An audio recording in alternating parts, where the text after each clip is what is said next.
23 नवंबर साल 2024 वो दिन था जब 19 साल की फैशन ब्लॉगर माया गोगोई अपने 21 साल के बॉयफ्रेंड आरव हनोई के साथ उलझन पहुंची। ये उसका फर्स्ट टाइम था। अपने बॉयफ्रेंड आरव हनोई के साथ माया गोगोई चेक इन के टाइम पर काफी खुश नजर आ रही थी, मानो वो खुद वो रूम आने के लिए राजी थी। उन दोनों के बीच किसी तरह का कोई मतभेद नहीं था।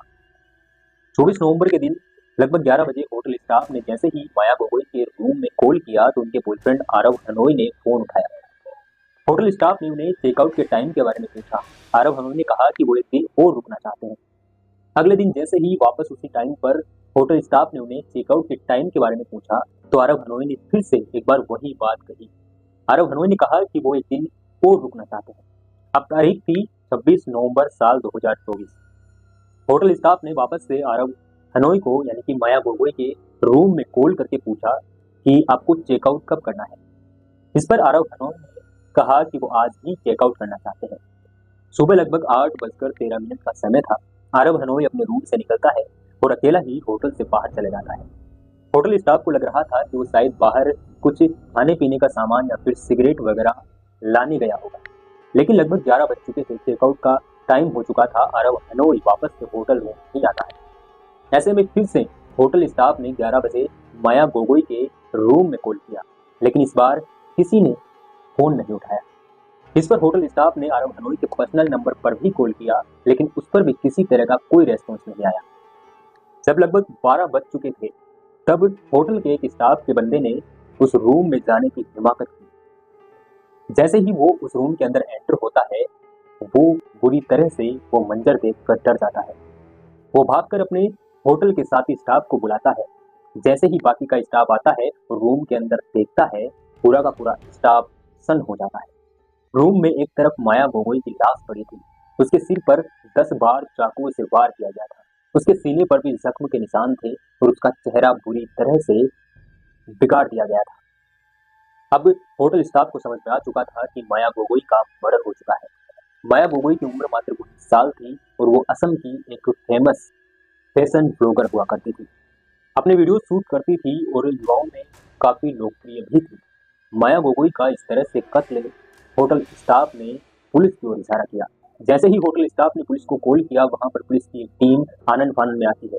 पुलिस की टीम जैसे ही पहली बार माया गोगोई को देखती है वो कमरे से बाहर आ जाती है।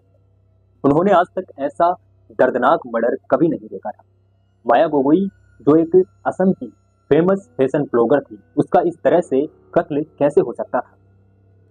अब पुलिस के पास दो सवाल थे कि माया गोगोई का कत्ल कहीं आरव ने तो नहीं किया। अगर आरव ने नहीं किया तो वो 2 दिन तक माया गोगोई के साथ इस होटल रूम में क्यों था और अब उसका फोन स्विच ऑफ क्यों आ रहा था।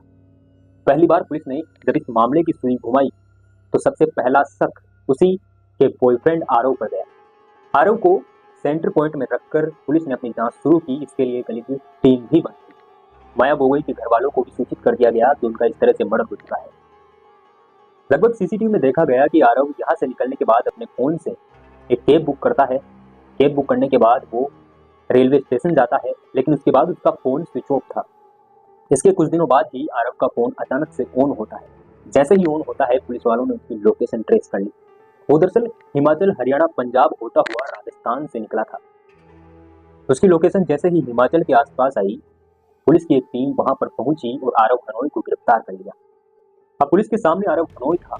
माया गोगोई के मर्डर की गुत्थी सुलझने वाली थी। पुलिस भी जानना चाहती थी कि आखिर माया की हत्या उसके बॉयफ्रेंड आरव ने क्यों की। ऐसे में आरव ने उसकी पूरी कहानी बताई। दरअसल आरव चेन्नई का रहने वाला था। वो बेंगलुरु आया क्योंकि उसकी एक डेटिंग ऐप बम्बल पर माया गोगोई से दोस्ती हुई थी।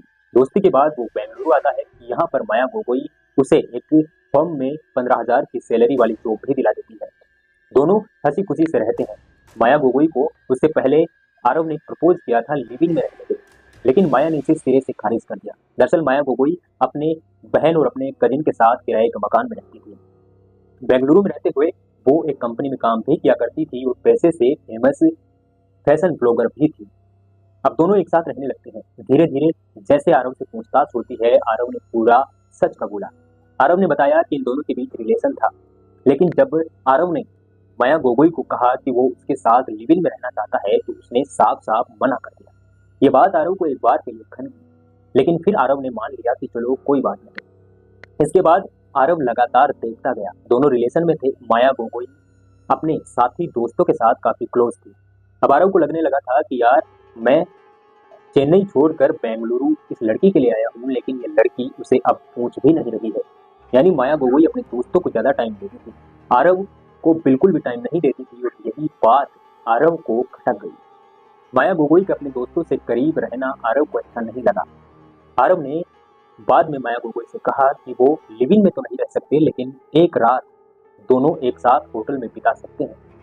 इस पर माया गोगोई मान गई और बाद में दोनों 23 नवंबर साल 2024 के दिन होटल में आने को राजी हो जाते हैं। इस पर माया गोगोई अपनी बहन को कॉल करके 23 नवंबर को कहती है कि वो अपने एक ऑफिस की पार्टी के कारण घर पर नहीं आ पाए।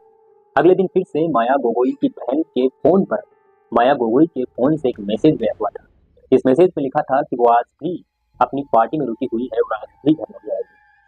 हालांकि ये बात अभी सामने नहीं आई है कि जो मैसेज है ये आरव ने किया था या फिर माया गोगोई ने, लेकिन आरव ने जिस तरह से खुलासा किया, आरव ने बताया कि दोनों होटल चेक इन के टाइम पर सब कुछ ठीक था, दोनों काफी खुश थे, लेकिन धीरे धीरे पुरानी कुछ बातों पर माया गोगोई के दोस्तों पर कुछ बातें ऐसी बिगड़ी कि उसी रूम में बाद में आरव ने जेप्टो, जो कि एक ऑनलाइन कंपनी है, वहां से एक रस्सी और एक चाकू ऑर्डर किया।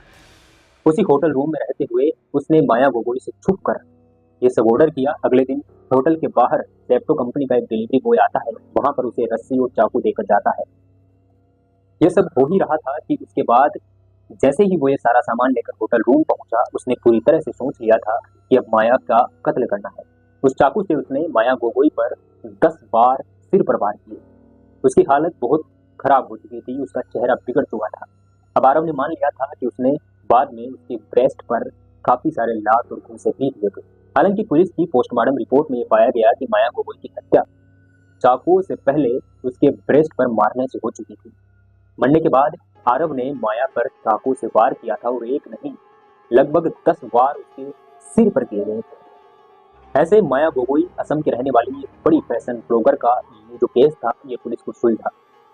बाद में आरव से जब इस मामले की वजह पूछी गई तो आरव ने पर्सनल वजह बताकर उसे बताने से मना कर दिया। आरव ने आखिर माया को क्यों मारा, इसकी वजह आज भी आरव नहीं बता पाया, और आरव इन चीजों को पर्सनल बताकर पुलिस को बता भी नहीं रहा था। आज भी ये सारी की सारी जो वजह है वो अनजान है। हालांकि आरव ने बाद में कहा कि उसे जो भी सजा मिलती है वो उसे भुगतने के लिए तैयार है, लेकिन वो इसकी वजह किसी को नहीं बताएगा। असम की रहने वाली फेमस फैशन ब्लॉगर माया गोगोई के हत्याकांड की कहानी जानकर आपको कैसा लगा? क्राइम जगत से जुड़ी ऐसी ही सच्ची घटनाओं के लिए आप हमारे यूट्यूब चैनल हंसराज वर्मा और फेसबुक पेज हंसराज वर्मा को भी सब्सक्राइब कर सकते हैं।